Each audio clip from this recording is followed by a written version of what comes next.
Madame la présidente, monsieur le rapporteur, chers collègues. Je tiens à remercier notre collègue Delphine Lingemann pour le rapport qu'elle a réalisé en tant que rapporteur et tiens tout particulièrement à saluer notre excellent collègue Frédéric Zganski qui la représente en tant que rapporteur à son tour aujourd'hui. Ce rapport nous livre une analyse éclairée des partenariats qu'entretient la France avec la Moldavie sur les questions d'imposition et de prévention de l'évasion et de la fraude fiscale. Moi-même, vice-président du groupe d'amitié France-Moldavie, je tiens à ce titre à souligner la chance et l'honneur que j'ai eu de rencontrer de nombreux acteurs de la société civile et politique moldave.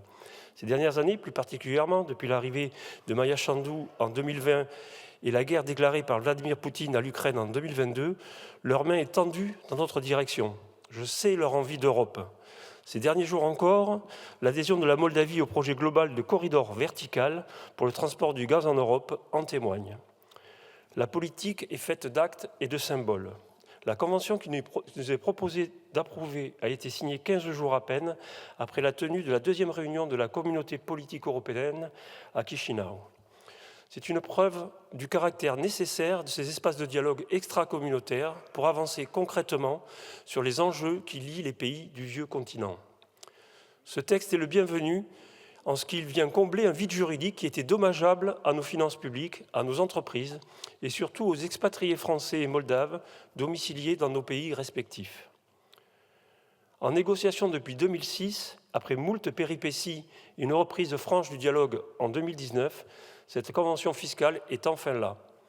Avec les conséquences très concrètes qu'elle aura pour les personnes concernées, cette convention va permettre d'éviter les doubles impositions, de renforcer les échanges économiques et investissements entre la France et la Moldavie, mais aussi d'approfondir la lutte contre la fraude fiscale. Nous pouvons nous en féliciter.